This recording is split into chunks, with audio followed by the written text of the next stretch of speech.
sen mаған, sen бердің құстарды, қанатын самғаған, балалық құштарым өзіңе арнаған.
Осы баспанада бірге қызықтайық деп отырсын. Осы баспананың баян іші толған қызық болсын, іші толған ұрпақтарым өссін. Әр уақытта сол ұрпақтарының жалғасын Лұқман Кәрім ұрпағымен мың жасаған дейді. Мына ұрпақтарының тек қана жақсылығын, қызығын көріп, сол ұрпағыммен бірге Алланың берген өмірімде ең қызық нәрсе осы бірге жүрген өмірдің қызығы сіз бен біз емес пе дейді. Міне осы өмірдің қызығы сіз бен біз деген осы отырған отырыс бірге жүрген жолдас соралармен сіз біз есіп сыйласқан. Мінекей осындай қызықтың басында сыйласып, сіз бізіміз жарасып, қызықшылыққа жайылып жүре бір бастарына бас қосылсын, жастарыңыз жас болсын, осы ұлағатты ұрпақтарың өсе берсін, еліміз аман, жұртымыз тиіс болсын, елімізге әр уақытта Алла бірлік берсін. Семиляға сөз қалады. Сол бірлікте бәріміз қызықтап Тамаша сөз. Тамаша сөз. жүре берейік. Тамаша әдемі айтты. Қабырғада мәдениет кілең қосымша құттықтап берейік. Бір-бірімізді өсіп, сұрасып, өсіп, сыйласып жүре берейік. Енді қаншаға қой дегенге қояды. Қаншаға айтқан орнымызға рахмет қылсады тоқтау бергеніне. Айтпасыз. Өзі жас деген адам сөйлей береді. Тоқтау бергеніне рахмет. Міне осылай болсын. Тілегім, ниетім осы баян жаңағы барлықтарыңызға. Кемі жоқ жора. Кемі жоқ. Тамаша. Тамаша сөз. Өлеңді бір айту керек, немесе бір студенттік кезден бір естелік айту керек деп жаңағы не қойдық, бір қысқа, бір минут дейді. Бір студенттік кезден бір есімге қалған бір жағдайлар болса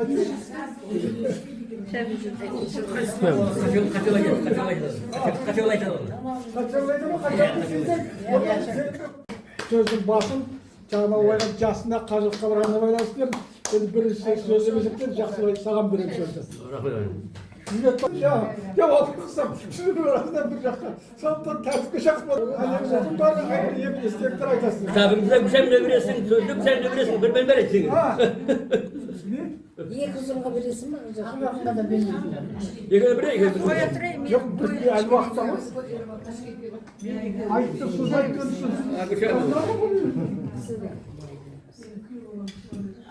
Міне бүгінгі күні қандай тамаша күн, иә? Біздің жаңағы F11 үшін өте бір бақытты күннің бірі болып отыр. Бұндай бас қосу, бұндай жағдай әрбір студенттердің қолынан, әрбір адамдардың қолынан келе бермейді. Баян, саған рахмет айналайын. Мінекей өзіңнің үлкен шаңырағында міне бізді шақырып бас қостырып отырсың. Осы шаңырақ бақытты шаңырақ болсын. Әрдайым осындай кісілер келе берсін. Иә, ортаң көбейе берсін, бала шағаның басына бас, жасына жас қосыла берсін өзіңнің деп. Қандай бақытты бір-біріміздің жасты шағымыз қазір есімізге түсіп отыр. Жаңағы Жаманбай кісілер, мысалы мен өзім аға дейтінмін. Екеуміз фамилиямыз бірдей ғой. Аға деп жүретін, ол кісі өте тамаша сыйлайтын мен. Келе жатқанда да, өткенде де керемет іздедім. Бір мәрте сөйлестіп сөйтіп өзіме тілғадым. Ол кісі маған өте қатты қамқоршы болатын. Бізде Темірхан деген көмір шығып барады ғой. Сол маған көп тиіседі. Сол кісіге айтатынмын. Өстіп тиісіп жатыр, өстіп неғып жатыр. Соны қойғызып, тоқтатып шығып қоятын. Сондай бір-бірімізге жаңағы айтқанда ел сұраспаймыз, құлын сұраспаймыз, бірақ бір-бірімізге қамқор болуды аяғайтынбыз. Бір-бірімізге қамқор көрсетіп, бір-бірімізді тіпті жақын адамдай болып жүретінбіз. Соны ел сұрасу деген жоқ екен. Өйткені ол кезде бауырмалдық, мейірімділік, бір-біріне деген шапағат бар екен ғой. Қазір жүріп бірдеңе болса ел сұраса, не қылса, біздің ойымызға да кірмеген. Бәріміз бір адамдай болып жүрдік. Қай кезде болса. Екі айтамын қанша, кім жоқ? Жәмила жоқ. Cemile'mden korkmayın biz. Cemile не қала қойып дейсің? Көп болсын. Өстіп бас қоса берейік. Міне. Енді ортамыздан да кетіп жатқанда бұл кісілердің жатқан жер жанаты болсын, қараңғы жер жанаты болып, артық жалпы пейіш болсын. Соның бір айтатын сонысы осы ұлдар ме? Ұлдар. Жоқ. Бұл баламмен күйеу қайтыс болды ғой жақында. Ұлту келмей қалды. Оның келмей қалған себебі мінекей жаңағы 51 жылдықта қатысты, араласты. Сол кезде естігеннен кейін барып шығуыңыз керек еді. Тек қана жақсылық емес, сондай жағдайда да бас қосып, сондай жағдайда да бір-біріңізді қосылумен бір-біріңізге қуат беріп тұрайын. Сол қандай ауылдарға да бір барып қайтуыңыз керек еді. Өткенде звондаса балалар айтты ғой, біздің мамамыз барамайды ғой деп. Барамайды, сол күйеуіне жылы болды ма, болмады ма?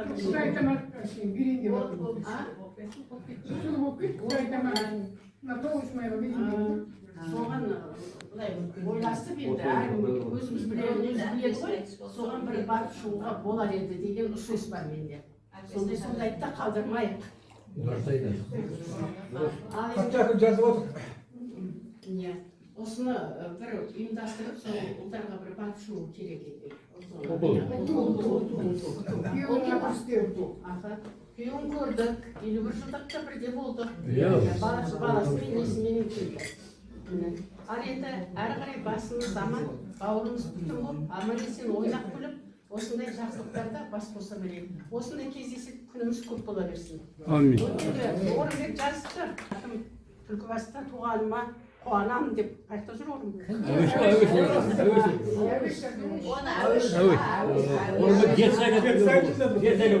Мені осы жетісайда ма Орынбек? Жетісайда. Соны айтамын.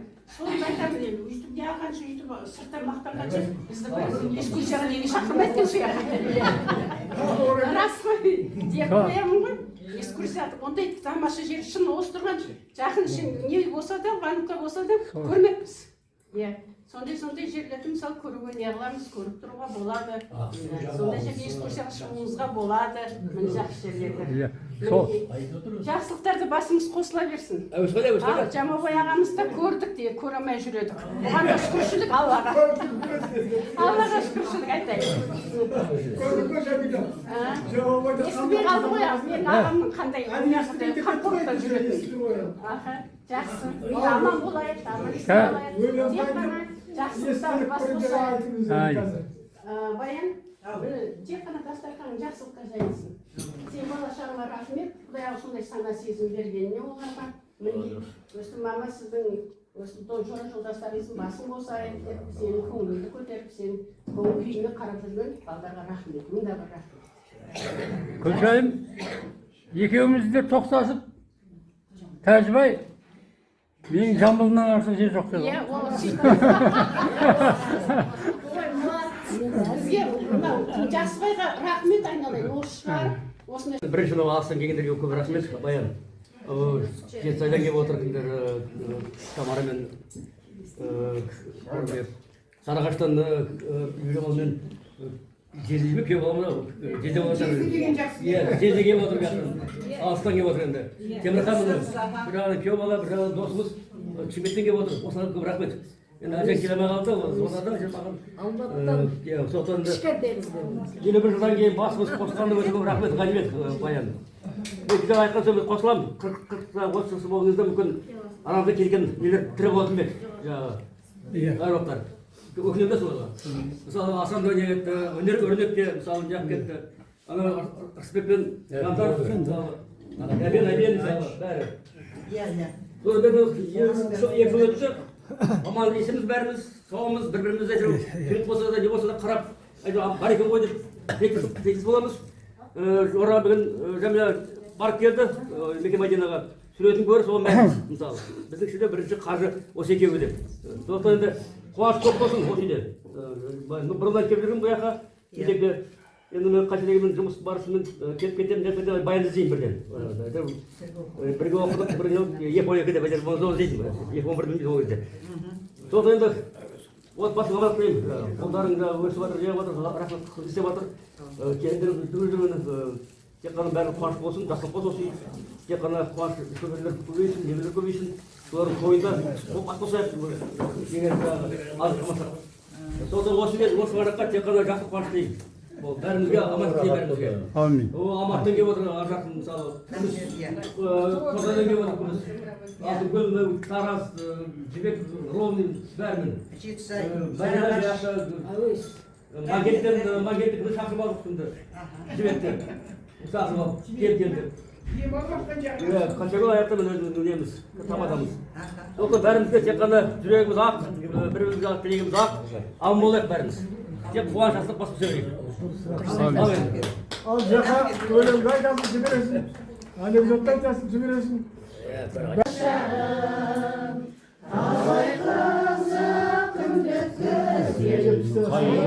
Ser bayanlar dostlarım, dostlar, yürüsün kayda, birgede koy canımız, kalırsa olsun dayga, geçir kayıplarımız, kalırsa olsun dayga, geçir kayıplarımız.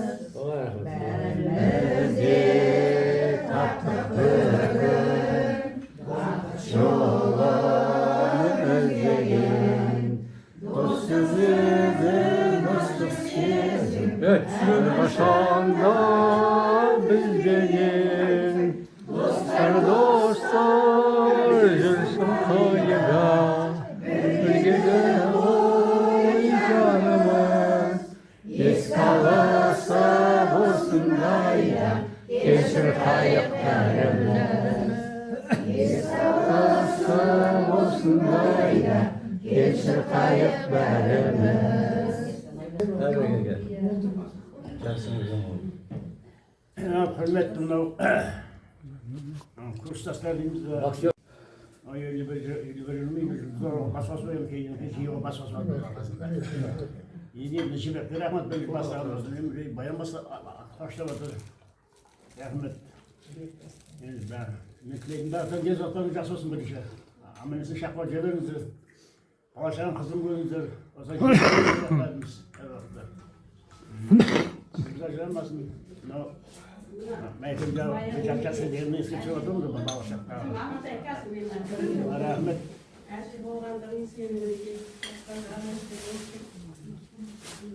Al bayan benim rahmet çakıranım dedi. Bana canım kızım böyle yemeğe şöyle şeye ver kuda kalasını. Hemen ne diyor ülkenin şöyle şeyi şöyle şeyi. Basit toy koş kalabilirsin. Oluyor. Çok şöyle bir toy bol. Sizler gelmezsin. Ya söz bir aynı koyun kaldım sayttan size ben.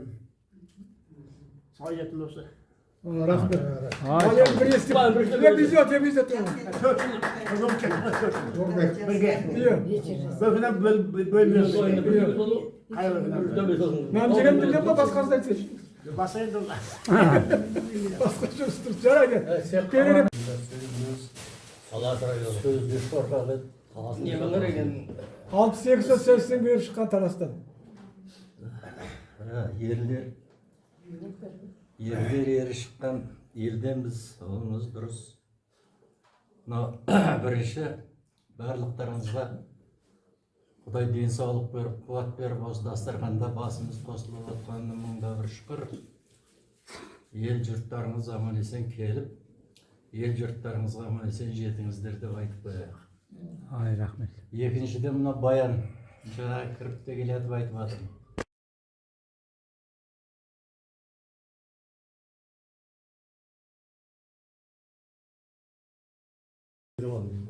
Мынау той беріп отырғаның құтты бола берсін. Біз мынау Келес ауданынан келіп отырмыз. Түркістан облысы, Сарыағаштың ар жағынан Келес ауданы.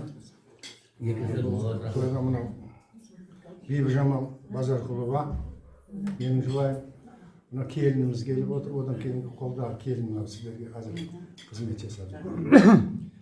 Ал жалпы мынау енді сіздер енді группа болып отырсыздар ғой, жаңағы екі группа болып. Мен бір подгруппада жүрген сияқты болып қаламын. Уже келесі жолы группада боласыз. Оған себеп жаңағы Бибіжамал осы Баяннан бастап Гүлшайым бар, Қатшагүл бар, осы бірнеше қыздарды көп атайды да. Содан кейін әбден біздің миға кіріп қалады. Содан кейін мынау сіздерге жақа, сіздердің анау 51 жылдық кездесулеріңіздегі кітаптарыңызда өте қатты әсер етеді. Соның барлығын қайта қарап отырып, бұл өте жастарға, кішкентай жас балаларға да жаңағы үлгі болатын кітап болып шыққан. Оны сіздер енді өздеріңіз жазушылар онша байқамайтын шығарсыздар. Ал басқа оқыған адамдарға үлкен бір жаңағы үлгі тұтатын кітап. Ал енді баянға келетін болсақ, баян айналайын жаңағы айттым ғой, мына Бибіжамал, сені ең бір оқуда жүрген кездегі ажырамаған досымның бірі. Бүгін осындай қонаққа шақырып жатқанда бармасақ болмайды деген жағдайға мынау келіп отырмыз. Бұл енді баяндар қарап отырып, жаңа сіздер келгенше осы жерде отырып, ұлы ғалым кеткен сөйлесіп біліп отырмыз бәрін. Бұл енді кейбір біздің қазақтың қыз келіншектері ер адамдар істей алмайтын жұмысты істейді. Ер азаматтардан артық жұмыс істейді. Соның бірі осы баян деп біліп отырмыз. Себебі 30 жастан асқанда жаңағы жұбайын шығарып салып, мынау үлкен балалардың барлығын өсіріп, өндіріп, осындай жағдайға жеткізіп отырған оңай тірлік емес. Өте үлкен жұмыс бұл айналайын. Сондықтан тек қана осы өзінің ұл қыздары емес, мынау айналасындағы отырғандардың бәрі осы әулет екен. Осы әулеттен тараған адамдар осылай отыр. Сондықтан бұл зор денсаулық дейміз бе. Бүгін мынау осы үйінің тағы да айтамыз, іргетасы мықты болып, шаңырағы мықты болсын, балаларың, немерелерің өсіп өнсін дейміз. Сондықтан барлық жақсылықты тілейміз. Жаңа менде Тәжекең сияқты көптің ортасында сөйлей алмай қалам. Мен жаңағы бірінші рет екінші көріп отырған екен, өте ыңғайсызданып сөйлей алмай отырмын. Әйтпесе Қазір жарты сағаттан кейін тоқтамай келесіз. Әйтпесе баянға, осы отырған барлық сіздердің барлықтарыңызға көп жақсы тілек айтамыз дегенбіз. Мына Тәжекең айтқандай, сырлы аяқтың сыры кетсе де сыны кетпейді деген, мынау сіздердің барлықтарыңыз қазір құлпырып отырсыздар ғой. Бағана үйге сырттан кіргендегідей емес, қазір кішкене реңдеріңіз кіріп жақсы болып қалдыңыз. Сондықтан бар жақсылық тілейміз. Әсіресе мынау бізге гүл шайым жақындау болып жүр осы соңғы кездерде. Басқа да мынау қыздар қатшагүлдер хабарласып, мынау тұрады, сәлемдерін айтып жатады. Мына барлықтарыңызға амандық тілейміз, жақсылық тілейміз. Әсіресе мына Жәмекеңді Бибіжамал жаман көп айтатын. Жаңа сізді келгеннен баста біздерде соны сұрадым ғой. Жәмекең қайда деп өткенде сұрап, сондықтан сізге аманшылық тілейміз, деніңіз сау болсын. Біздің әйелдер көз салып жүрді сіздерге. Ұзақтан жүр. Жәмекеңнің ауылы қайда екен деп. Сондықтан барлықтарыңызға тағы да аманшылық тілейміз, осындай жақсылықта, аманшылықта кездесе берейік. Ал енді Бибіжамал көтермелеп қоям сөйлесіп болған емес. Оның да бір хикаясы бар, жездеме деген. Сол айтам деп қоям. Одан не қылып баратыр? Кішкене былай шаршап баратыр. Осы құтыртып отыратын қатшагүлге тамада ауыстырам. Қазір қатшагүл тамада қазір. Жамал сөйлеген.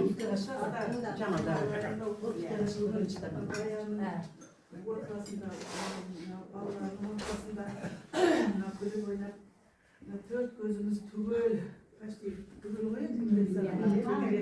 Міне сол ардастағаның басында, мына басымыз жүре қосылып отырғанның өзі үлкен мереке.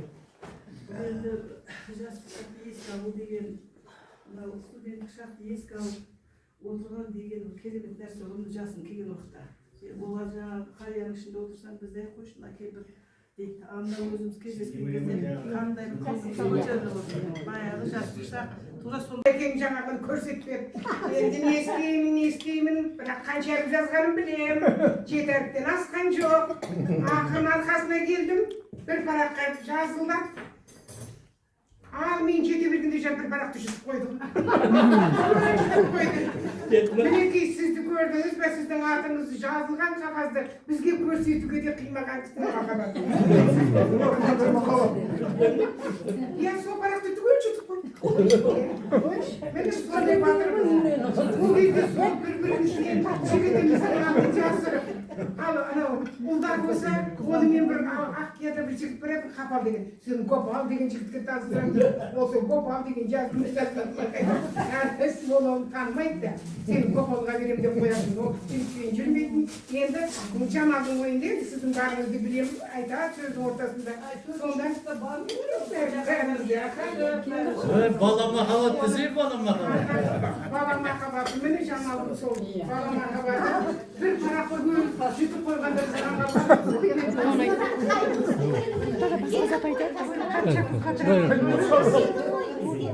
таразға келдім ғой тасқараның мен қайғысы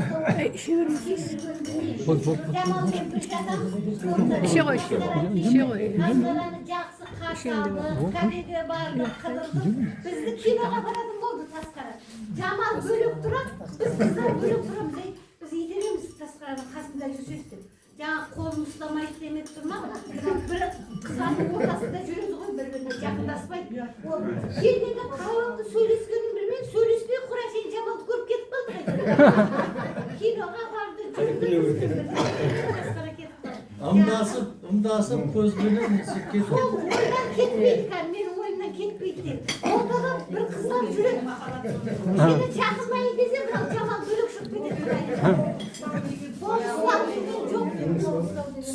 түсінеді. Қайда барсаң да жусандай түбірлі болып осы балалардың қызығын көріп отырсаң бәріміз де мәз боламыз қай ауылда кім бар деп біреуінің атыңды естіп смс хабар келсе де телефон болса да жаздай жайнап гүлдей көркемделіп қаламыз жаңағы әйтеуір қай жігітті болса да ғашықты деп айтсақ асық емес қой баяғыда бір жұмыста әй сен жақсы баймен жүреді екенсің ғой деп біреу мен оны мектептен жүреді дедім мектептен жүргенде жүретінмін онымен дедім ана жұмысқа келсем бір үлкен кісі тақырып күледі екеуің бірге жүреді екенсің ғой деп екеумізді ауызда жатқызып қыламыз жүреміз соның машинасына мініп алып мен атағым шығып кететінін қайдан білейін сен жақсыбай екеуің жүреді екенсің ғой деп әңгіме Бұны үйренгенде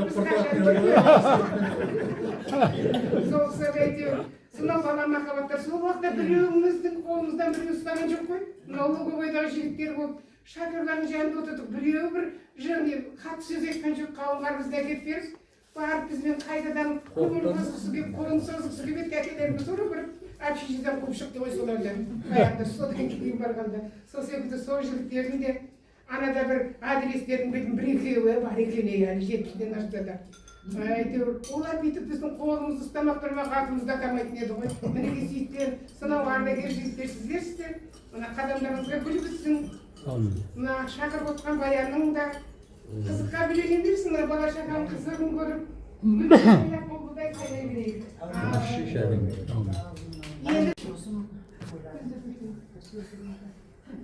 қыздарға берсін деп дұрыс қой ана бағана баян күлдіріп жатыр да ой біз бүйтіп мен байғұс деймін екі күн ішінде болмақпын ғой сенде ма?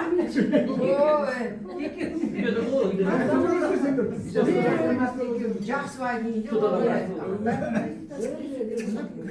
ешкім шақырмапты екеуі мейлі қазір келгендерімізге бір ұзын бір қысқа қалдырып кеткен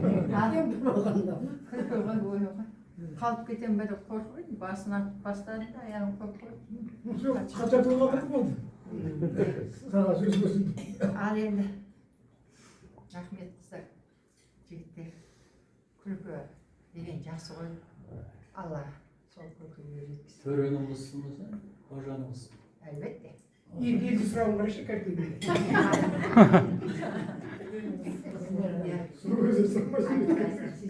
мен қазір есіме түсті баяғыда альбом жасап альбом жазып альбом бом бірдеме сонда кішкене балалығы десеш соның мән мағынасы да әйтеуір бірімізден біріміз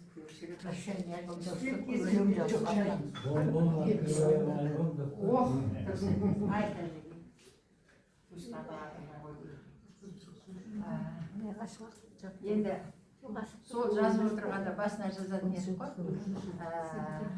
әке асқар тау, ана аға дуа, бала жағасына құрақ деп жазатын еді ғой. Міндетті түрде жазатынбыз. Сол сөз жазсақ, астына бір әдемі ромашка салып қоймыз. Әдемі бар шамамыз келеді. Шөкем қандай тамаша кезге. Сол сияқты студент кезінде де жақсы жүрдік, шүкір. Өзі Қызылордаға келгем, Қызылорда облысының сайтын ғой. Екі болған екенбіз, Қызылордаға қуатымыз бармыз. Мен ертіп жүрдім, бір сәт қой есіме түсіп. Аральский болып бөлінеді, Қызылорда болып бөлінеді, облыс. Содан қалдырмайды ғой, арқып жатқан жерді. Жанаттамыз. Дейді, суббота, сағат 5. Болды. Сонда біреуін танымаймыз, ана өзі таниды ғой. Шіркін сонда қандай сәттер деймін да, я. Сонда ол анау Қызылорда облысының Арал ауданынан екеумізді Арал ауданымыз. Соны тартып жүрдім кәдімгі. Соғысып, еске түсадым ғой, осы жақсы баба көп. Еркелейді мен. Жақсы көретін мен. Жақсы көрем ба? Бойым сәйкес келмегеннен кейін.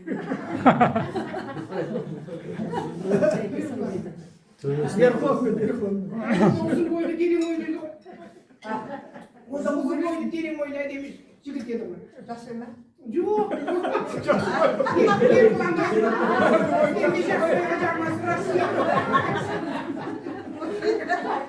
Жақсыға көп дейсің. Men Erg'ulonga namek tastag'an ekanman. Ағалық қарындасы сияқты қандай жерде болады дейді. Мен байғұштың аға ертеңдеп барамыз қатырып бір билемеймін де ғой сонда.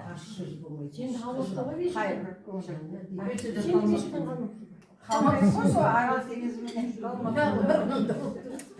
Аральский болып жүреді. Сол енді сондай ғой кеше есімде түсіп айналайындар. Шынында да алыс жақын дейтін емес, иә. Әрқайсымыз әр жерден бір группаға келіп түсті. Бірінші дышы деген дене шынықтыру ғой. Естерінде бар, біздің группада дышы болды. Жақ құрғыр дышыдан қашатын. Бойымызың ғой бірінші. Ай. Бірінші жақ дышы. Ай, кәсіпшіге отырған ғой. Дышы болып жүрегім су екен. Ойбай, дышы бірінші. Үші айтыр ғой. Керек деп айтады.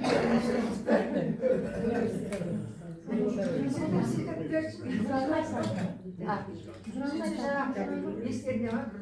Қазақ қысқалы бір кіші болды. Ya kızlar bırak bir verin. Bir uақытта маған айтты. Анау принесет за жүріп деді. Жоқ, қора бірақ кетті. Сөйтіп зачетканы алып бердім. Мен өзім естідім. Жоқ, қалай енді қуанғанын енді айтып кетсе. Сонда жаңағы ана ойындағыдай сөйлейді екен ғой. Жаңағы деген уақытта первый деп. Ona hiç ayırmıyor. Сондай кезде болған еді. Қызық кез ғой.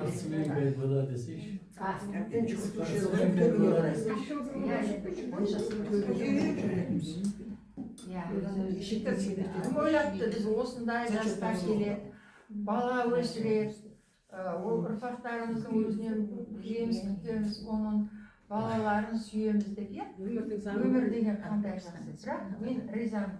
Суретке қарап отырсақ, бәріміз де жақсымыз. Аллаға мен кетіп қалғандары болмаса, барлығымызды бір әйтеуір тұтқан ұстап жүрген ұстап жүрген. Сол алға жүрмейміз. Ұстаған кемеміздің басы әр уақытта биікте бола берсін.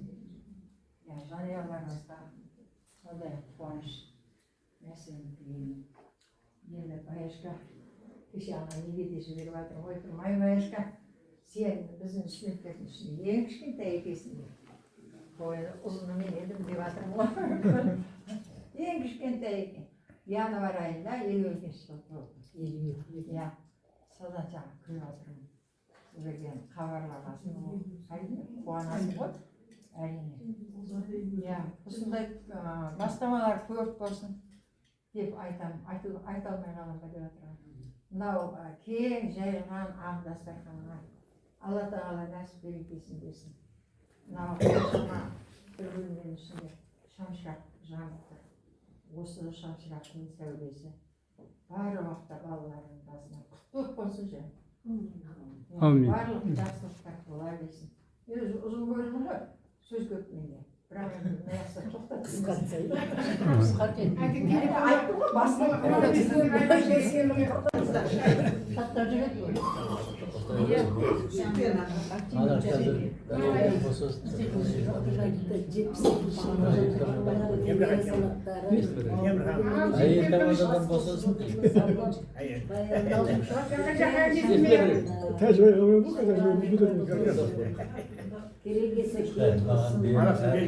Балаларымызбен, ұрпақтарымызбен бақыттымыз.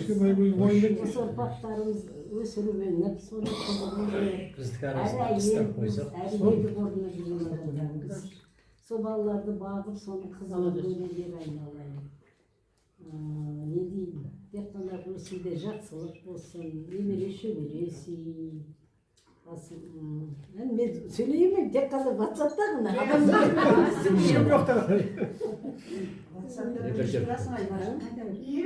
Кем жоқ, давай. Айта бер. Содан кейін кездескен ер жігіттерге баяғы рахмет айтамын. Басымызды қосып, кімнің қайда тұратынын, кімнің қанша бала шағасы барын біліп жатырмыз. Рахмет ер жігіттер сіздерге. Мен сол үйіс бітіргелі көргенім 51 жылы. 51 жылдықты көргенім. Әлі кімнің қанша баласы бар екенін, қанша туғанын білмейміз әлі. Айтқан жоқсың. Маткерейнамыз. Маткерейнамыз. Алтау. 3 ұл 3 қызым бар. Аллаға тоба берсін. Содан ерте кетті, оны білесіңдер. Неге жібересіңдер соны Балаларымыздың бәрін оқыттық, соны үшін балаларымыздың қызығын көрейік. Амин. Бәрінің өзіне лайықты жұмысы бар, қызметтері бар, бастарында баспанасы бар. Соған Құдая тоба деп отырмын. Осы балаларымыз арқылы, мақтанайық, балаларымыз арқылы өсіп өне берейік. Мен ол кезде бір факультет болдық. Мына лекция сабақтардың бәрі бірге болушы еді ғой, 4 группаға. Тек қана практикалық жұмыстарда болмаса, сөйтіп араласып бәрімізді жақсы біліп жүрдік. Мінекей сіздердің 50 жылдықтар, енді 51 жыл болған, 50 жылдықтарыңызда болдық. Жақсыбайдың жасының тойында болдық. Қанша сол кезде көріп жаңа әсіресе сіздерге таңғалып жатқан қыздар бірін-бірі танымастан амандасып алып, сен кімсің деп сұрап жатқандар. Содан кейін уже жаңа бірінші 50 жылдық, одан кейін Жақсыбайдың тойы, одан кейін мына шат деген соның алдында ашылды. Осы шат арқылы бірін-бірі бәрі танып біліп жатқан осы сыйластықтың арқасы. Сыйластықтарыңыз бәрі арта берсін. Мінекей мына Баян курстасымызға рахмет бәрі айтып жатыр ғой. Ер жігіттің қолынан келмейтін жұмыста істеп жатқан бұл қыздарының, немерелерінің қызығын көрсін, дені сау болсын, аман есен тағы да 60 жылдық, 70 жылдықта кездесе берейік. Амин. Біз бітіргеннен кейін математиктердің көбін Өзбекстанға жібереді, физикадан білмеймін барған. Өзбек қой әлі. Өзбекстанға барып сол Ташкентте барып сөзді істеп келдік. Жандар барды. Жандар барды. Содан кейін bu жақтан қайтып Таразда осы 50 жылдан кейін осы 22-ші жыл сол кездесу болғанда бірінші рет келіп кіріп ары бері өтсек өтіп кетеміз, бері тоқтамаймыз. Енді мына осы қайтадан осы 50 жылдық, 51 жылдық мына тойлар арқылы, мына шат арқылы қайтадан араласып жатырмыз. Осы сыйластығымыз арта берсін, сыйластықтарыңыз арта берсін. Әр уақытта дендеріңіз сау болып, өмір жастарыңыз ұзақ болсын. Жаңағы осы физикада, математикада бәріміз бірге жүргеннен кейін мына Жақсыбай енекейін біз жарысқа Шымкентке 2 рет, Қарағандыға 2 рет, жарқын бәріміз бірге барып жүрдік. Ақыр жаңа еске түсетін бір естелікті айта кетті ғой. Жаңа физика орыс группасында Иса деген досымыз бар. Сонымен Жақсыбай бәріміз біздің ауылға барып, біздің үйде болып, жаңа қонақтан кейін ана жазды күні бауда отырсақ, менің бір інім бар тұғын атын Жақсыбай дейтін. Анау бау жақта отырсақ, анаяқтан апам болу керек, Жақсыбай, Жақсыбай деп айқайлап, сөйтсе, Жақсыбай маған айқайлап қарап баса анаяқтан бәле бір нәрсе де бұрсып жатыр деп жаңағы маған ұрсып жатыр деп Жақсыбай есіңде бар ма? Жоқ, мен есімде де болмауы мүмкін. Сөйтіп, студент кезімізде ауылдарымызға барып араласып жүрдік әр уақытта. Осы сыйластығымыз арта берсін, дендеріңіз сау болсын. Енекейін ақыры анекдот айтатын анекдотын айтып жіберейін. Ташкентте істедік едім ғой 3 жыл. Өзбектердің бір мынандай анекдоты бар. Бір өзбек кісінің 5 қызы бар екен. Оларда Өзбекстанда не деген экран қандасы деген беретін бір субботада. Енекейін жаңа телеминиатюра деген беретін аптада, бір аптада. Қазір бізде кейін қымызхана шықты, нелер көп шығып кетті ғой. Сода беріп жатыр. Жаңа бір кісінің әйелі роддомға түсіп, ертесіне келеді, пәленше әйелі босанды ма десе, босанды депті. Не туды десе, қыз туды депті. Кейін сол кездері колхоздың басында оларда раис дейді. Раистың әйелі не туды? Ол туды депті. Ананы қыз туған ғой. Ана баш врачтың әйелі, баш врач деп айтады. Врачтың әйелі не туды? Ол туды депті. Давай, жалып книжкаңды әкел депті анаған. Сөйтсе олар өзбекше айтады ғой, енді біз өзбекшесін араласып. Ой, сіз неме deyapsiz? Алланың бергені қыз болса да аман болсын десе, оның менде 5 бар депті. Давай, жалып книжкаңды әкел десе, ол жалып книжка бізде емес, жаңа главврачта болады депті. Сөйтсе главврач шақырып ашып врачыңды десе, ар жағынан екінші медсестра шығып, пәленше кім депті? Мен сүйінші әйеліңіз ұл туды десе, демде депті.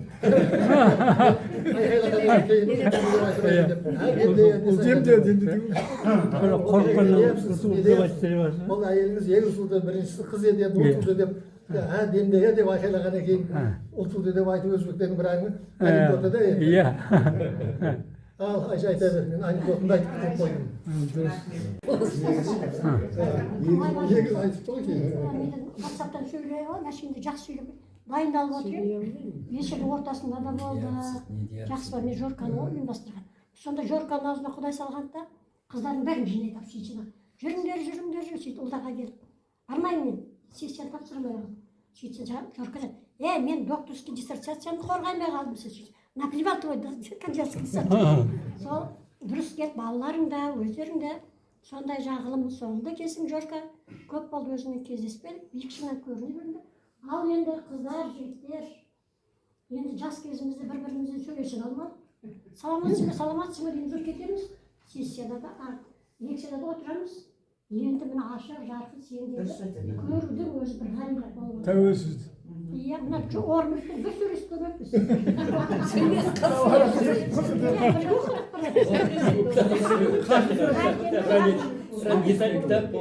Сөйлеспейді ол. Майкемен вообще сөйлеспепті.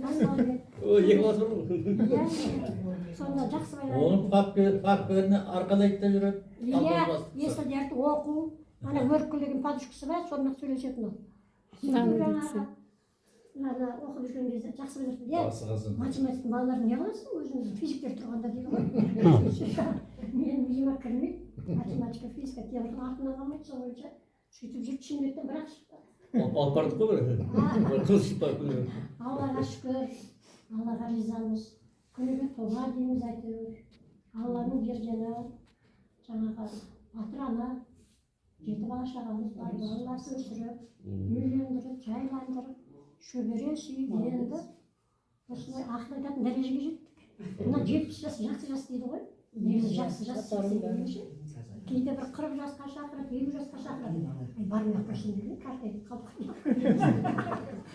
Барым деген кітап қой. Сөйтіп барып жатырмыз. Енді 80-ге тағы көреміз ғой. Мына кездесуіміз ары қарай жалғаса берсін. Баян, рахмет айналайын саған. Бақытты бол, бала шағаң, қызығын көрсін. Ар уақытта көрген той болсынар енді. Жолдасын көрмеген қызықты, сен өзің көр. Ең алғашқы жаңа орыс. Орыс табысы. Ана қызыл трикол классикадан Ең алғашқы. Көргені той болсын. Яғни осындай жастықта кездесе берейік. Amin. Үйде жатып күнде кешке кетіп. 71-ге декабрь бүгін. Ал мына тамаққа бата беріңіздер, келіңдер жинағысы келеді. Иә.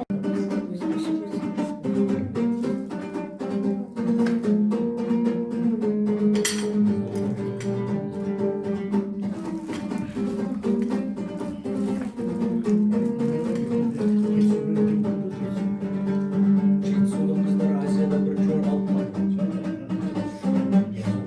Мен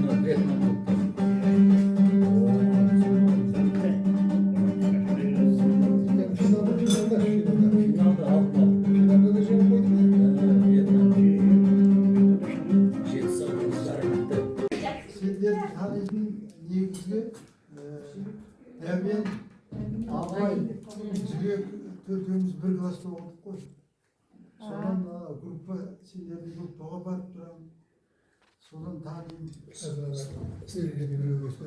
Дегенде 70-ші жылы мынау жібек туған күнде ауылға Жора бар, Әбен бар. Бардыңдар ма? Содан басталып таныстық. Осы күнге дейін үзілген жоқ таныстық. Дәвен деген жан жолдасымен бір класста оқығанбыз бәріміз. Енді кейін үйлендік екеуміз. Үш бала, бір қыз өмірге әкелді. Бәрі жеңімен үйлі жайлы болды. Бұл енді отырыс негізгі таныстық қой. Бұрында елімізді айтпайтынбыз. Елім сіргелі. Оны да біліп қойыңдар. Жеңгей сыртыңнан қашы. Жібектің елі Бестерек. Ромни деген қаланың төріндегі ауыл. Біліп жүрсің. Сол жерде уже 50 жылдан асты. Жібек дипломынан сол жерге келді Ромниға. Содан 45 жыл үзбей бір-ақ жерде істеді. Содан зейнетке шықты. Мен де сол жерде істедім. Енді таныстығымыз бұдан да ары нығая берсін. Бөтен емеспіз бір-бірімізге.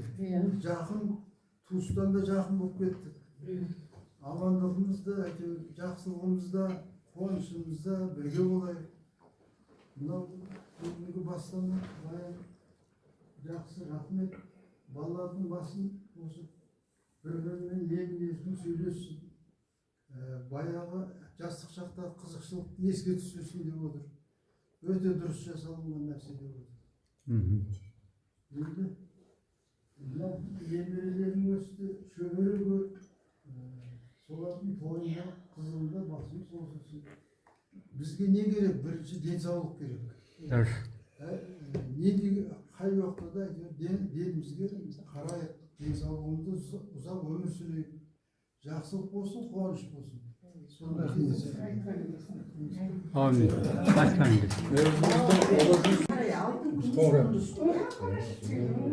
Аяқтан жібек, мен жібек отыр аяқта. Асқақтың сал көткен жолы ғой. Есірасқан дегеннен шығады ғой. Үйдің балалары секілді болып, бір ата-анадан туылған балалар секілді болып жүрдік қой. Ешкімнің ешқандай несін көрмейтінбіз, байқамайтынбыз. Ойнап біліп енді ең балалықтан есейген шақтағы ең қызық кезде бірге болдық. Міне сол татулығымыз, бірлігіміз міне жалғасып келе жатыр. Барлықтарыңның тек қана жақсылықтарыңа, қуаныштарыңа ортақ болып жатырмыз. Мысалға жібектің тойында болдық, Айбаршынның тойында болдық. Иә, Баянның тойында. Әбен екеуміз келдік Баянның тойына. Әбен марқұм, мен жеңгесі бар, аптекада жұмыс істейді. Мен ертіп барады жеңгесіне. Ақша сұрайды, мен ертіп барып. Жөнәне жеңгесіне қанша дейді, мынша дейді, жай береді. Сүйім шыққаннан кейін ұрсам, я ертемесіне жеңгең десейін. Не ойласа ойлай берсін, маған ақша береді. Сонымен екеуміз баян тойына келдік. Сонымен тойда болып, түнде жаңағы әбен жоқ. Қыз бозорлап кетті керек, жігітті кім алып кетеді. Ал іздейік, баян қайтсам білмеймін дейді. Жоқ. Әбен таппай қалды, жоқ. Сонымен мен мейлен азанда қайтып десек, төсектің астына қарасаш тапқан бір көрпешемен жастықты төсектің астына қойып, пләді сеткі төсеге темірді. Соның астына бір көрпешемен жастық салып бар, дарар ұйықтап, таңға дейін ұйықтап. Азанда аяқты көріп кетеді, қараса, әбен жатыр. Сонымен екеуміз қайтып кеткенбіз. Қаш екеуміз ұлтудың тойына барғанбыз Меркеге. Қанша жігіт құлдай екеумізде, мен ғана санмадым сондай. Қыздар тойға барса ауылдың жігіттері тұра жіберетін ғой. Қаш екеуміз қашып жүгірдің ішінен, тағының ішінен. Жаңағы жігіттерден жорға қашып бұқамыз.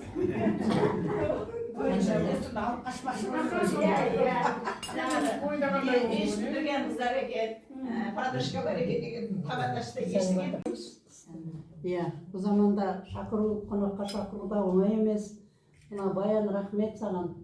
Жастай қалып, сол балаларды өсіріп, үйлендіріп, бәрін жайландырып, оқытып, күйеуге беріп, үйлендіріп, мынандай шаңырақ құрып отырсың, айналайын. Рахмет.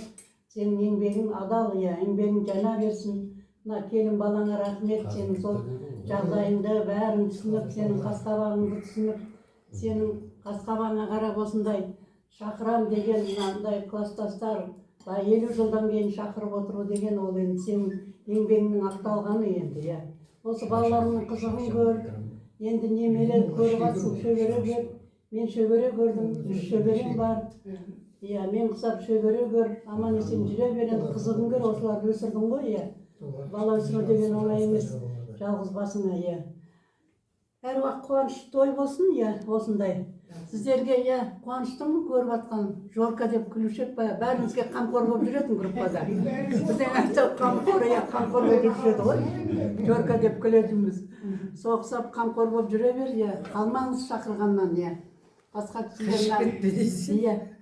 Күйеу балалар да келіп атыр, келген қадамдарыңызға гүл бітсін, келе беріңіздер, Бәріміз бір-біріміз танимыз ғой, жақсы жүрдік, Мен 3-ші курстан кейін 4-те болған жоқ, үйленіп кеттім.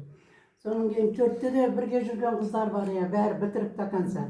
Үстіп бітіріп әйтеу сол институттың нанын жедік қой, нанын жеп, бәріміз бала-шаға өсіріп, бәрін жаман болған жоқпыз, нан жегенім атасыз. Үйленіп тойға бардық қой? Өлі білем. Бір апта жүрдік қой.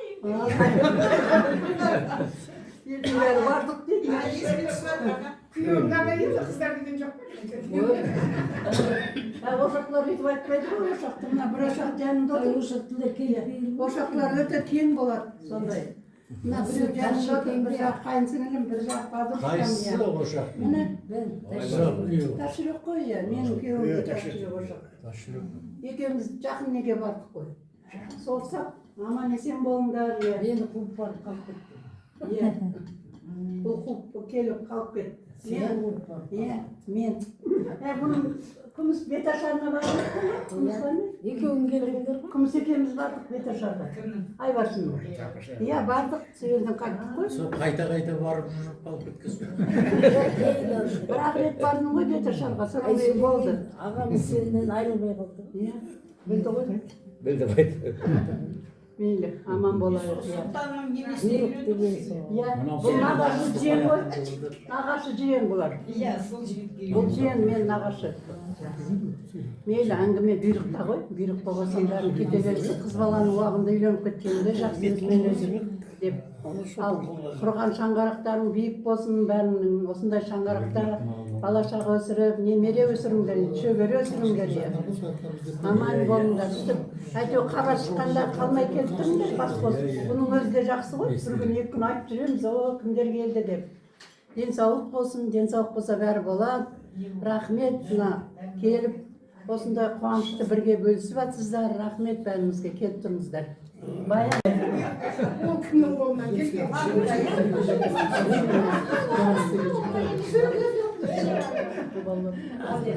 Құрметті достар, құрдастар, құрбылар, осы мына Құдай түйірімізді беріп, қаншама мәрте Құдайдан сұрап жүріп едік. Төрт көзіміз түгел бір бас қосайықшы деп. Сол тілегіміз орындалып, оған мына Баян себепші болып, бәрімізді шаңырағына шақырып, бәріміздің қуанышымызға ортақ болып отыр. Не дейміз, барлықтарың дендерің сау болсын. Біздер үшін ең бірінші байлық денсаулық. Міне деніміз сау екен, осы жерге жеттік. Қуанғанымыз бір өз алдына, жетудің өзі өз алдына бір проблема екен жылдан жылға. Сөйтіп жеттік, айналайындар, аман болыңдар, дендеріңіз сау болсын. Өсіріп отырған бала шағалы немерелердің қызығын көріңдер. Біздер енді сол балаларымыздың арқасында бақыттымыз. Солардың жарты бақыты біздікі. Құдайдан талай жүріп сұрағанымыз бар еді. Я Алла, мен жетпеген биіктерге. Өзбекті осылай айта берейін ба, Тәжібай? Мен жетпеген биіктерге немере қызымды жеткізші деп Құдайдан сұрағаным сол еді. Докторскийді қорғап, дипломда келіп мәжі деп отыр. Ең қатты қуанышым сол. Мақтанып қояйын да. Құдай бір тілеуімді бергені сол. Мен жайымыз Баян айналайын. Ата-анам отырған жері қара шаңырақ. Қара шаңырақ сенің құт мекенің болсын. Іші жанға сыртым алға тола берсін. Осы қара шаңырақтар немере шөберелердің ең үлкен бағашесі болып отыра берсін. Біздер сені іздеп келе берейік, Баянның бара жатырмыз деп жұлатып айқайлап. Аман рахмет, жақсы рахмет. Курстас достар, қуаныштымын мынау сіздермен бас қосып бүгін осы жерге келгеніме. Шалым сіздерге дұғай сәлем айтты.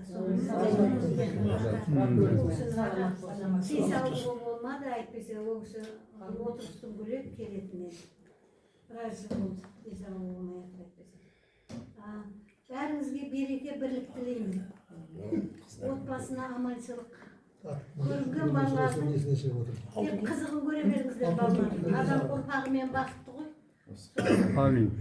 Балалардан ешқандай жаңалық көрмейік. Жақсылық болсын. Амин. Мынау Баян, сен мынау үлкен шаңырақ деп отырсың. Шалыңның шаңырағы мінекей. Берекелі болсын. Балалардың осы жерден тек қана көргендері жақсылық болсын. Сол балалардың қызығына тойма. Бізді бүйтіп бас қостырып бүгін осы бірін айтып біріне көшіп. Мынау Катюша өзім ауылымның өзімнің Күйеуім дос тартып алған деп. Күйеуім дос тартып алған осының күйеуі. Менің бір құдалығым бір осы Катюшасыз өтпеген барлығын. Ол Қачакүлдің құдасы, Қачакүлдің шағы. Екеуміз бір ауылға барғаннан кейін барлығы ортақ Қачакүл екенбіз. Күйеуі де ортақ па деме?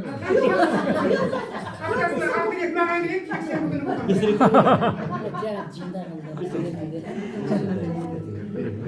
Жеңілден тапқан екен.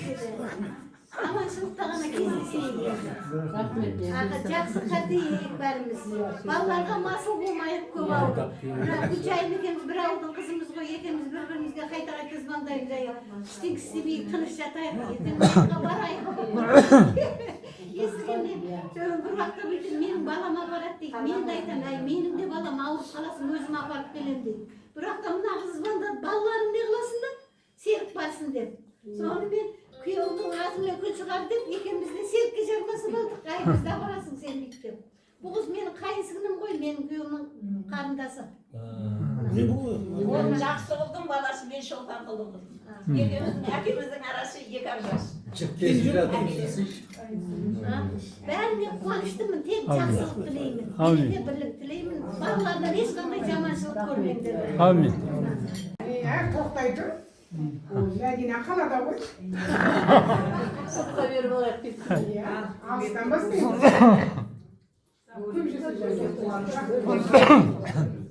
Менің кіші келінім келіншегі жұмыста болды енді қазір. Мен қуаныштымын бүгін барлықтарыңызды көргеніме, әсіресе мына Жорканы көргенімізге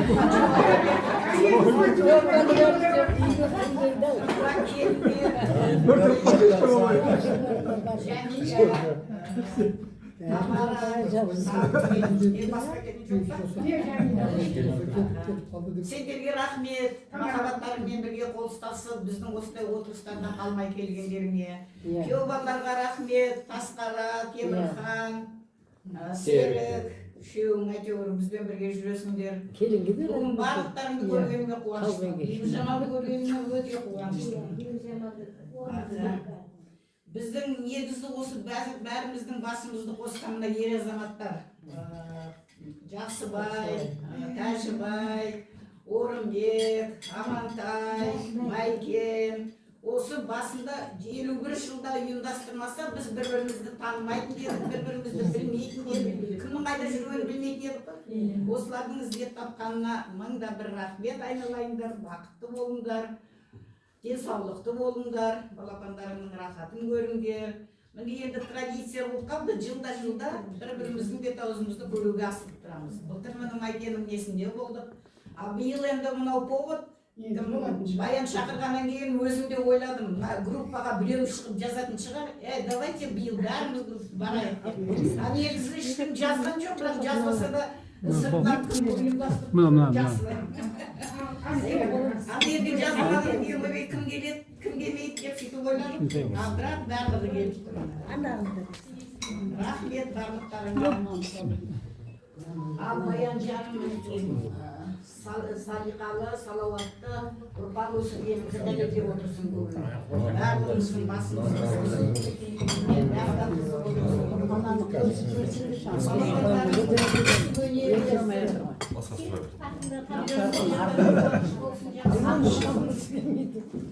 сенің еңбегің рахмат деген осы еді. Сенің мынау сөзіңді жерге тастамай, мамам қуанышты болсыншы, осы қатар құрбыларың көрсінші деп біздің басымызды қосып Майкен алса іш қолын қалдырып береді.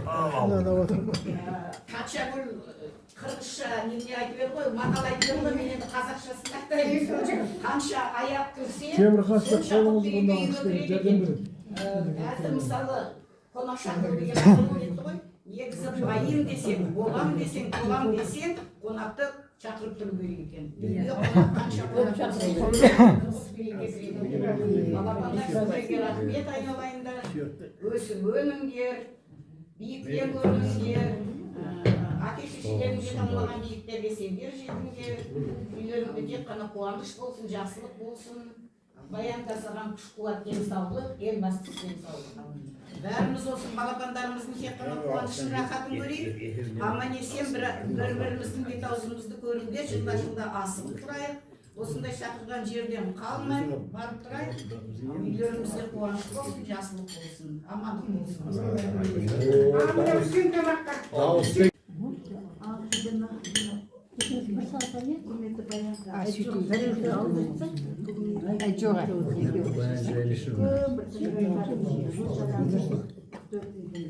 Тыңдайық Мадинаны.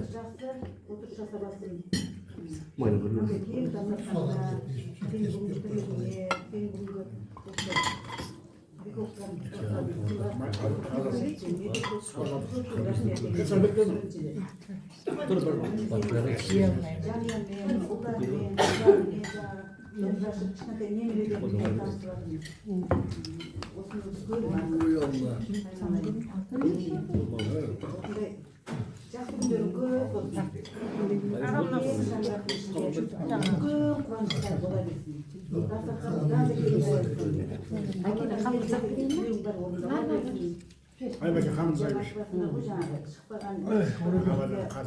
Амантай алдым ба? Амантай. Сөзін кішкене кесіп бере қойсай маған. Қолым неғылмай майламайын деп айтып. Етті көп салайын. Ақшашты ажалықты үлкен қария әжесі болып отыр. Амин. Алла соған Жақсы. курстастар, достар, бәріміздің жүздерін қаншама отбасыда боламыз, қаншама тойға барамыз, әрменің өзінің орны болады. Өзіне бір қызығы болады. Сол бүгінгі өте ерекше. Әңгіме тек қана тақырып бәрімізде бір тақырып қой. Басқа жерде болса ол басқаша болады. Сондықтан мінекей бір тілек, бір немен мінекей бүгін бас қосып отырмыз. Сау болсын бәріқтарыңызда. Жамалбай мен Жамиля деп мен бірінші көргеннен ақ баста ғой бәріқтарыңыз. Дұрыс, қош келдіңіздер. Бірақ мен бұл кісілер бәрінен бұрын көргенмін. Жамиля екеуміз. Бұдан қанша жыл, 2 жыл бұрын, не? 2 жыл қандай көріп барсың? Бірінші көріппіз, бірақ бірімізді танымаппыз енді. Мен түк ойламаппын. Бірақ бұл кісінің қыздармен біздің қыздар бірге дос болып неғылған екен. Бірге жүріп, бірге болған екен.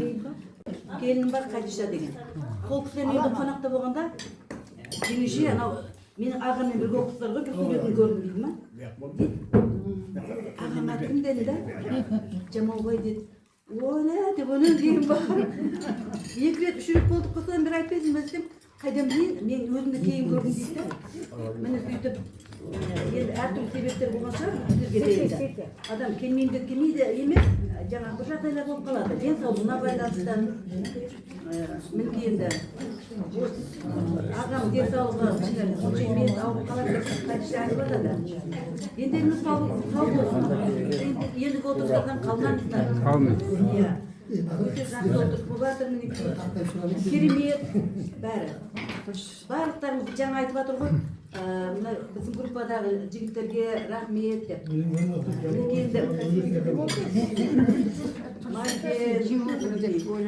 Орынбек, Жақсыбай, ұйымдастырушылар сондықтан мінекей жігіттер аман болсын, отырған жігіттер аман болсын, азаматтар аман болсын. Мәйкен 11-ден группа, біз бірінші группа, бізде старсы болды. Старсыда сыйлаушы едім, жаңа сыйлаған сондай, әдемленіп, тәжібайдың мәшесінің алдына отырып алып едім. Бұл уақытта келіп тұр, бұл орын жоқ. Аяқта да орын жоқ, бұл жақта да орын жоқ. Содан кейін қыстырылып, артында қыздарға айтып, мәй қой, мен орын берейін. Старсы болып еді кезінде. Сендер мен қысылайын артына деп, сөйтіп орын беріп жатырмын. Сондықтан мінекей старсы болған бұл бәріміз жаңағы сол ұйымдастырушылық қасиеті әлі бар. Былтыр кітап жазған шығармашылық кешіне келгенбіз. Енді не дейміз енді? Бәріне қуанып жатырмыз. Денсаулығын жана салбатқа кел, 20-сында Алматыда өткізем осыны.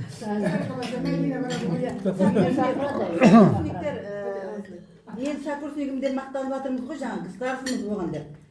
Не деймін енді? Амандық бәрімізге. Отбасыларыңызға амандық, өздеріңізге аман болыңыздар. Ең бастысы бұл дүниеде денсаулық екен. Денсаулық болса бәрі болады. Бірінші байлық денсаулық. Бағанан бері Баянның өмір енді өткен жолдар айтып жатыр Баян сенің. Өмір тарихында біз жақсы танысып отырмыз. Оның бәрі өтіп кетті. Айтады ғой мынау. Өткен күніміздің бәрі тарих болып қалады. Қазір айтып жатқанымыз бәрі тарих. Ертеңгі күн ол құпия. Ал бүгінгі күн ол Алланың сыйы екен. Сондықтан бүгінгі жүрген күнімізге қуанайық. Бүгінгі осы аман-есен сөйлеп тұрғанымызға қуанайық. Бұл Алланың сыйы. Сол Алланың беретін сыйы бізге көп болсын. Бәрімізге. Алланың сыйы ол аманшылық, денсаулық. Одан басқа ешқандай Алладан біз сыйлық күтпейміз. Сондықтан амандық болсын. Үйінде береке кетпесін Баянжан. Әр уақытта осы биіктен балдардың төбесінен қарап басып отыра бер. Мына кең әдемі үйінде. Көңілің жадырап, осы үйінің әр бұрышында күлкі сәбилердің қуаныш кетпесін. Төбелерінен шаттық кетпесін. Қораларының малға тола берсін, ішін маңдай жас сәбилердің жанға тола берсін. Бақытты бол жаным. Рахмет. Құрметті курстастар, достар. Өмір әлемі осы болып отыр. Аллаға мың шүкір.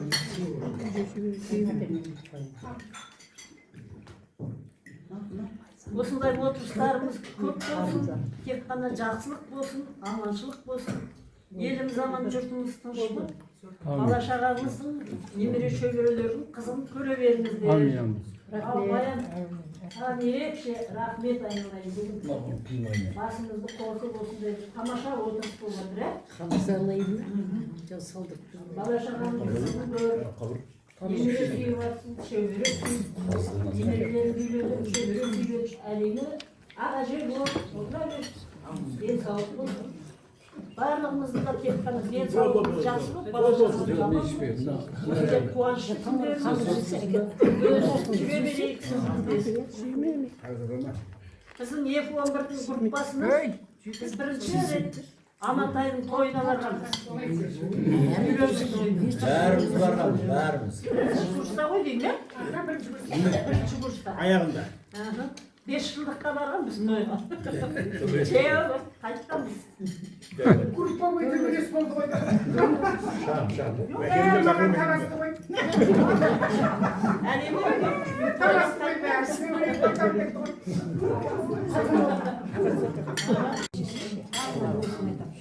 Закир бабаға да рахмет құттықтарыңызды алып келіп отырған. Біздің үлкен баламыздың атын Ләйла қойған. Иә. Серіктің үлкен баласына.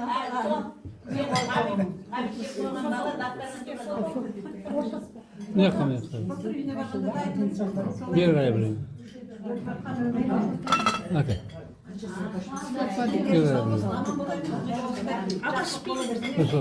Ішпейсің ба? Шеш.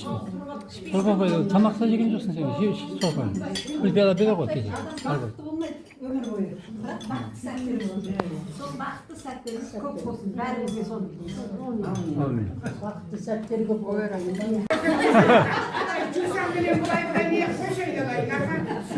Байқа сөйлеген. Гәсе шықпайтын сөйлеп қойып. Жәмиле ханым сөйлеп жатыр, кәне. Мына жерде қыздар көп рахмет. Біреуін Жаңағой деп, біреуін Жора деп. Ол кездегі әдемі қыздар, қазіргі сүйкімді әдемі әжедер. Мына отырыстарыңызға бірінші рет келгеніміз. Ең алғаш сол 51 жылдықты ұйымдастыруға Жақсыбай біздің үйге келген. Жорға не істейміз деп.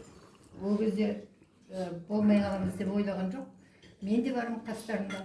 Аняқа күтейік, шөл далада бірдеңке бар екен деп айтқан әңгімелердің бәрі есімде. Бірақ сол баратын кезде Жәкеңізді пенсияға шығардың алдынан астма деген ауру не қылды, жабысты. Ол енді ұзақ уақыт емделетін ауру екен. Жер ауыстыр деді, содан осы жаққа Таразға келдік. Сөйтіп жиі ауырамыз енді. Ол бүгін жақсы болып отырып, табанда кейде ауыр салатын ауру екен. Енді жақсы болды. Енді ауырмайсың. Жақсы міне бүгін. Қатшақыл айтып отыр ғой. Ерманды бір рет құшақтап суретке түсірем, сол кезде қалжа мінеді, одан кейін жақсы болып кетті. Бүгін айналайын Қатшақыл. Сеніменен біз... Бір жыл емес, 15 жыл болды ғой, бірге араласып жатқанымыз, үйге де барып жатсыңдар, қыздардың бәрі келіп жатқан. Сол кезде бізді жаңағы путевка алып балалар, өзіміз де білмей қалдық, балалар дереу алдында 1-2 күн айтады да, керегі жоқ, бармаймыз дейміз ғой енді. Соны 2 күн қалғанда билет мынау, баратын жер мынау дейді, сонымен кетіп қаламыз. Сөйтіп 2-үшеуіне де солай кездесе алмай қалдық. Енді мынау Баянның шаңырағына, мынау тұздам, қазақ айтады ғой, айдаса бармайсың, тұздам тартса барасың деп. Баянның тұздамы тартқан екен. Әйтпесе, ана әуесқыздың бір айтқаны бар екен соткада. Күйеуін тастап кеттім, оқыған жоқсың деп. Соны айттым, мен сендермен бірге оқыған жоқпын. Бармай-ақ қояйын деп ойлағам. Өзің білдет, оған мен десіп больницадан шыққанына Бүгін 4-ші Амантай біледі. Соң енді мынау қыздардың тілектеріне, ниеттеріне өте көп рахмет. Әсіресе оның ішінде Баян. Мынау өзі бірінші адамда жақсы баспана, адамның бәрін шақырып үйге тұздамыңды тартатын жақсы асхана болғаны, ол бірінші адамның байлығы, деннің саулығы. Осы екеуі. Құдайға шүкір, осы екеуінде Алла саған жақсы бұйытсын. Балаларыңды Құдай өсіп өндірсін. Олардың дендері сау болып, бастарына бақ берекелі Алла өмір берсін. Өзіңе де солай, солардың қызығына тойма. Енді біз туралы көбісі біледі, Қатшакүл жақсы біледі. Менде алтын алқа егерімін.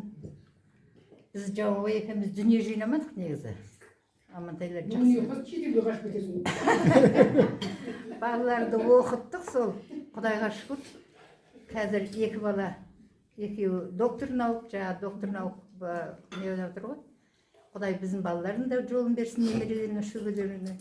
Екеуі кандидат наук, 2 бала магистр, қызметтерін жақсы әр жерде істеп жатыр. Осы жерде отырғандардың барлықтарында отбасына бақ береке берсін, бірлік берсін, татулық берсін. Сағынасың, бұрынғы жас кезіңде есін аласың. Сынау дүниеден өтіп кеткен достарға айтсаңшы. Ана Ырысбек, Жандар, Жасынбек, Карима, Дариға бәрін ұлдар, Сергей, Абай, мінекей қандай достар еді, Абиғайша, Қамқұл, мінекей достар, Асан, өрнекті айтсаңшы, бір ай бұрын, өлерінен бір ай бұрын жақсыбай той жасап, маған айтты, мен де жылдымын ғой, кәдімші. Маған битті, сен де жесірсің ғой, мен де жесірсің ғой, давай екеуміз бірге қайтайық деп.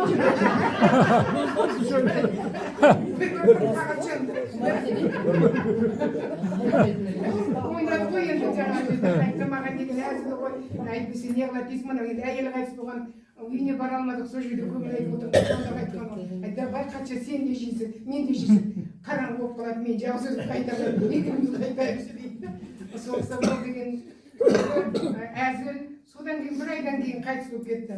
Өмір деген қысқа, сондықтан да бір-бірімізді іздеп тұрайық, бір-бірімізді мінекей жақсылық күндерде көргенмен не жетсін, жүзіміз жарқырап, жақсымен өткізген бір күні 1000 жылға татиды дейді. Мінекей ақ жарқынды бәрін көріп өтіміз, дәйлі құндыз, қараш күмістің әшін, мұның сыңғырлаған дауысын ғана естиміз де қоямыз кейде. Ой, мұның мәнімен сөйлеген Мәдинәнің өзіне тастап сөйлеген сөздерін айтсаңшы, мұның бәрі мәнді де сәнді бізді қызыққа біледі. Осындай өміріміз ұзара берсін. Баян, сен Түркістандай түрлі үргіші ұлықтанын көрсеттің. Алтының сынық екенің, данышпан екенің, дарын екеніңді білдірдің. Келгенше біз ялдың, кеткенше сен ялда. Ештеңе жоқ. Осы қыдыр келгеніне бақ келді де. Өліп өсер көргенде, ал жігіттер, сендер де бір тілектеріңді айтыңдар, соның Баян тілегін айтсын, сонымен немене келді деген бар дейді, кеттемек жоқ дейді, өлеңім бар, айтайық, шайғар кішер, қайтайық сөйді. Дұрыс.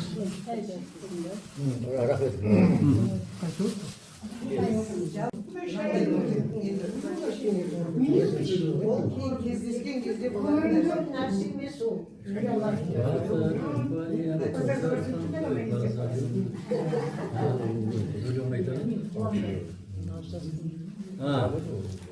Батырым. Үшінші қой, төртінші шайыш, бесінші билеу керек. Алтыда ән айтып, жетіге билеп, сегізде қайтып керек. Бірінші өмір керек, сонан соң өмір керек. Әлдейін бағадың, не батып қояды, сәліге әжеге.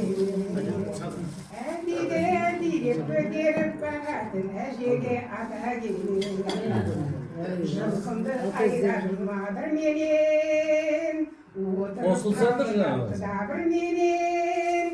Келдемек бар дейді, кеттемек жоқ дейді, қайтайық қадір менен. Келдемек бар дейді, кеттемек жоқ дейді, қайтайық қадір менен. Ой, сау бол.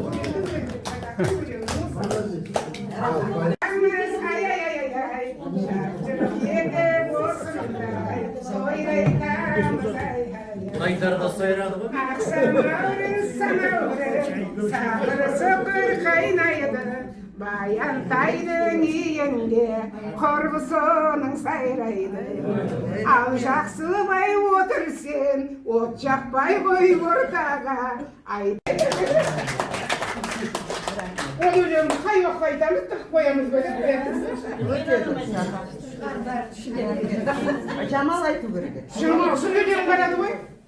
Бір әдемі өлеңің бар ғой айтатын, айтсайшы. Айтсайшы сен.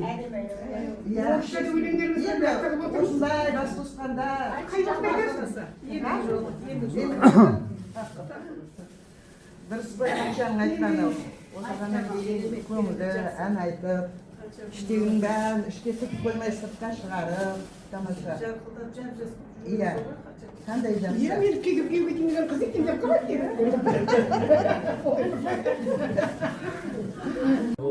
На вершинах слышится песня чабанов. Орайда, райда, орайда, райда, орайда, райда, орайда. Ана жерге шыққанда айтуымыз керек. Тәжібай қарыздан құтылып жатыр. Басқа кісілер де құтылу керек. Тәжібай қарыздан құтылып жатыр. На вершинах быстры. Ал енді жігіттер енді өте жақсы отырыс болды деп отырмыз ғой.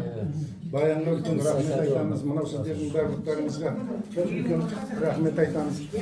Жаңағы мынау дастархан басында асаба жігіттеріміз де жақсы ретімен сөзді беріп тілектің бәрін айтты ғой деп отырмыз. Қатшагүлді жаңа айтты ғой, жаңағы қадірменен қалай қайтып керек дейді ма? Сол сияқты қонақ күткен үй екі рет қуанады дейді. Бірінші қонақтары уақытылы келсе, ол жаңа қонақ күткен үй қуаныш. Содан кейін екінші рет келген қонақтары уақытылы қайтып кетсе, екінші рет. Ардулап, дұрдулап мас емес. Сол сияқты тағы да үлкен рахмет айтамыз Баян. Жеңіл сау болсын айында. Бұл деген енді үлкен тірлік. Мынандай ғимаратты соғу балалардың, бұл деген үлкен жұмыс. Міне соның бәріне бас болып, ортада ұстып отырғаның қандай жақсы. Сондықтан мына ұлдарына, қыздарына, немерелеріне барлық жақсылықты тілейміз. Аман болсын. Осы шаңырақтардың барлықта биік бола берсін. Мына қымыз ішіп жатырмыз. Жерлерің құлынға толсын, көгендерің қозға толсын. Аман есен осы шаңырақта өсіп өне беріңдер. Біз тағы да қайталаймыз. Мына сен сияқты қазақтың қыздары жаңағы эталон деп айтсақ болады. Сондай барлық жағдайдың бәрін жасап отырсың ғой. Өмірдің тұщысын көрдің, ащысын көрдің. Міне бүгін бірге оқыған, бірге жүрген, жаңағы әскерде болғанда қара нанды бөліп жеді дейді ғой. Мынау студенттік өмірде бірге болған азаматтарды келіп мынау шай беріп құрметтеп отырсын. Үлкен рахмет айтамыз. Аман есен болыңдар деп. Тәжеке өлеңнің соңында жаңағы бата берсеңіз, содан кейін жаңағы өлеңді ортаға шығып мына жерде айтса, сонымен қыздар билейді ғой жаңағы.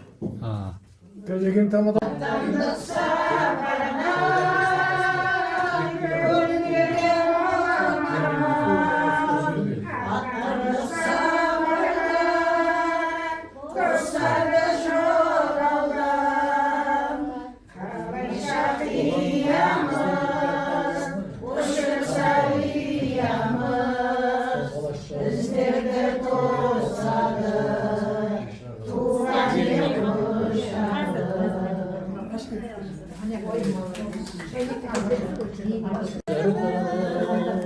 Armanısı qanday canım, şınarıma sen bölürsün yerim, dağ boğan.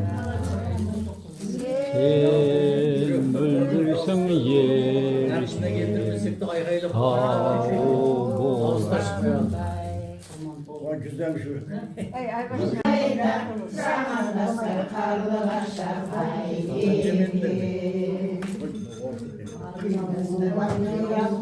Kızım kayda, kızım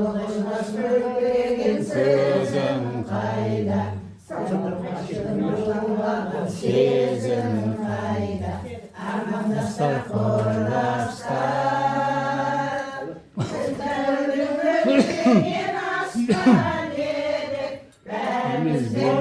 жолын бастап армандастар қайда, абзал достар қайда, замандастар достар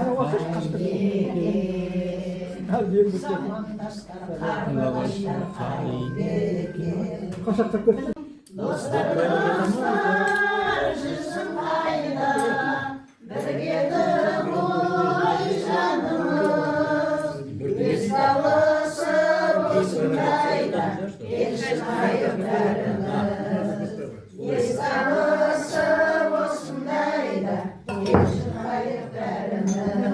Еңкейіп. Мал ұстама еңкейіп. Бүйтіп шалқап конечно тұғын. Бұл сеңітпейін бара. Қара қойыларда не қара қойыл деп қойып десең?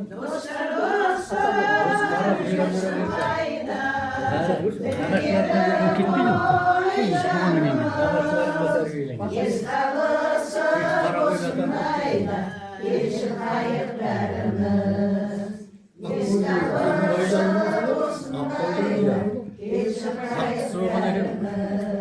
Қылыштап жүретін.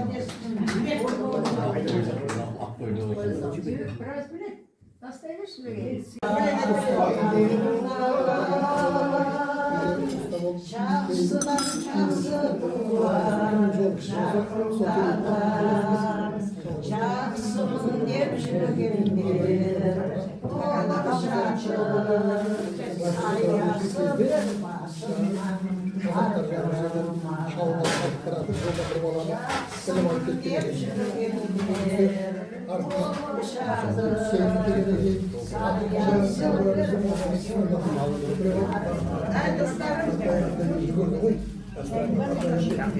олар Бәрекелді.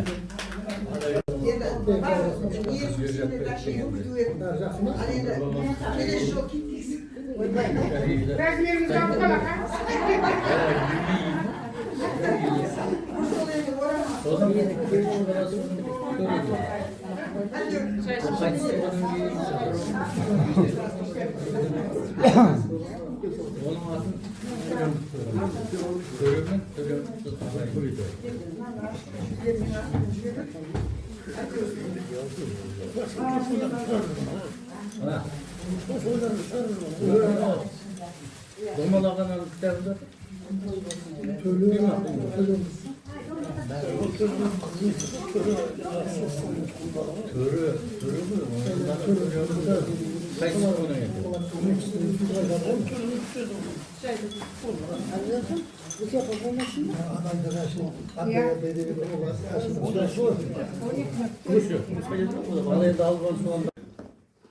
Баршаларыңызға ассалаумағалейкум. Аллахыңыз нұрлы болсын.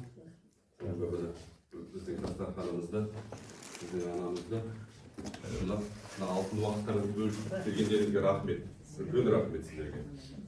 Иә, қазір мынау енді оразадан кейін науқаны той құдалық соның бәрін сырып, мынау курстастар бас қосайық деген жалауды көтеріп, қуанып қауышып жатсыздар. Бізде сырттай көріп қуанып жатырмыз. Бізге жұмысты болсын, Алла қаласа сіздердің жолдарыңызды берсін. Әрдайым рахмет, дастарханға келіп, баталарыңызды беріп, жақсы тілектеріңізді айтып жатсыздар. Анама рахмет, бізді оқытты, шоқытты, қызметке орналастырды, жетектеді. Аллаға шүкір. Бір кісілер айтып жатыр, әкемнің айтын айтып, боланың баласы көз көргенде. Әкең өлсе өлсін, әкең көз көрген өлмесін деген осы сөз шығар. Оған да бір марқайып жатырмыз. Айым осы бастарыңыз осындай қуанышқа, жақсылыққа жиылсын. Белгілеріңізге саулық, отбасыларыңызға амандық, өмірлеріңізді ұзақ етсін Алла Тағала. Бүгін енді біздің әулетке мынау есік көру деп қойып, Алла қаласа желтоқсан айында төрт көздеріңізді көріп, соғым баса келіңіздер.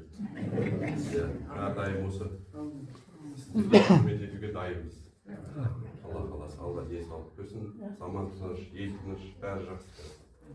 Тек қана сіз бізде шүкірлік болды.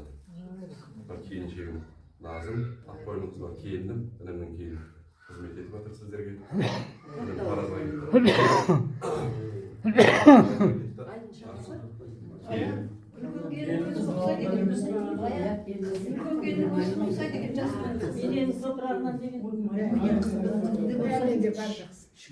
Келіндер қай ауылдан? Келіндер біреу оңтүстік, менікі осы Аққойлы, Сихым Аққойлыдан. Келінім Шымкент, оңтүстік Қазақстан облысы.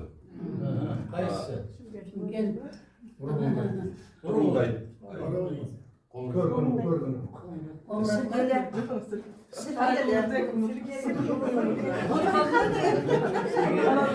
Қарабойлы. Қарабойлы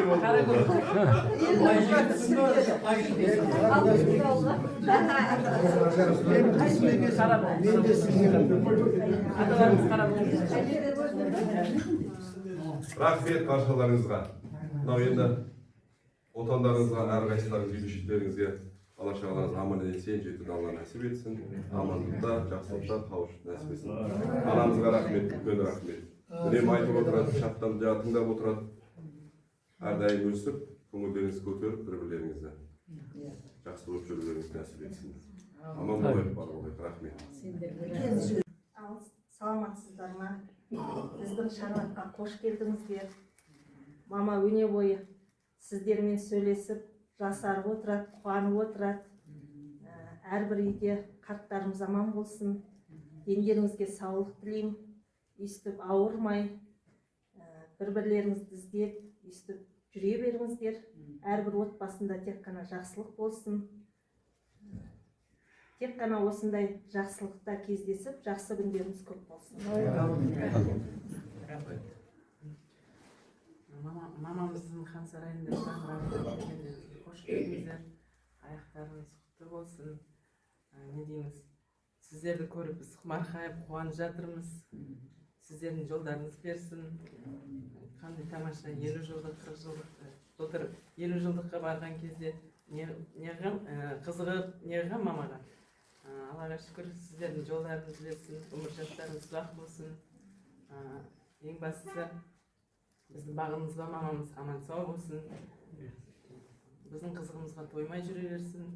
Осы дастарханда айтылған тілектеріңіз бәрі қабыл болсын. Барлықтарыңыз семьяларыңызға бақыт тілеймін. Әрқашан есігіміз ашық. Келіп тұрыңыздар, аға айтқандай, келесі жолы соғым басыға келіңіздер. Рахмет келгендеріңізге, мамамыз сыйлап. Қазірде күтемдесіш? Етін ауылда. Олардың көбесі тұр әне. Ана келін ана айтты ғой, ана жолда қазақ үйдің қазір өтесіздер ғой. Мен кіші баланың қазақ үйдің жұмыс жасады. Сол жерден келген. Немерем сөйлейді. Бұл да атасына келіп тұр.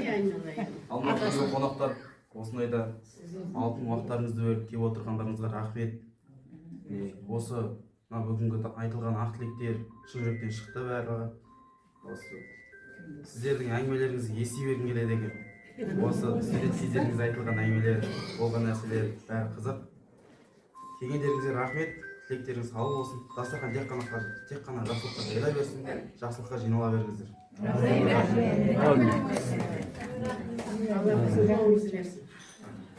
Ақбаяның өзін қорытындыла. Не айтам? Бүгін бір жақсы күн болды, шынында да. Ана қонақты шақырғаннан кейін де ойлайсың ғой, әйтеуір осы шақырған қонағым түгел келсе екен, жақсы күтіп, жақсы атқарсақ екен деген сияқты. Осы балаларыма, келіндеріме сендім. Енді сіздерге рахмет.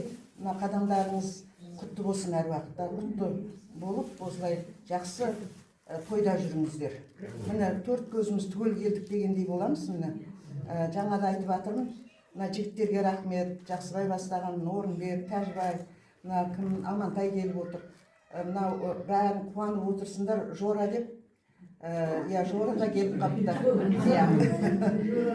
Шыны керек та, ана нәсіп қой енді. Құдай осы жерде нәсіп бұйыртып, мінекей барлықтарың осындай бас қосу болды. Енді кем кетік болса кешіріңдер. Расында да міне осы жалғасын тауып қуанышта жүрейік, тойда жүрейік, аман болыңдар. Жақсы ауылдарыңа қуанышпен жетіп алыңдар. Амин. Сол енді